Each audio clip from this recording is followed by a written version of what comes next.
अंबादास दानवे हे अगोदर विधान परिषदेतले नेतेही होते, ते अनुभवी आहेत. परंतु छत्रपती संभाजीनगरमध्ये उद्धव ठाकरे यांच्या पक्षाला तिथे काहीही स्थान राहिले नाही. या अपयशाची जबाबदारी सुद्धा काही प्रमाणामध्ये अंबादास दानवे यांना घ्यावीच लागेल. तरी देखील त्यांना ही संधी मिळालेली आहे. खरं तर सुषमाताई अंधारे यांच्यासारखे उमेदवार त्यांच्याकडे होते.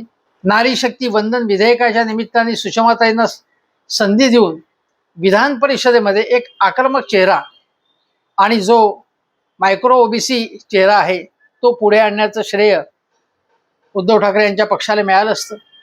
पण अन्य समीकरणांचा विचार झाला. कदाचित सुषमा अंधारे या महायुती सरकारला फारच त्यांनी घेरलं असतं, फारच त्यांना कोंडीत पकडलं असतं आणि आज उद्धव ठाकरे यांच्या पक्षाला ते कदाचित सोयीचं वाटलं नसावं, मला माहीत नाही.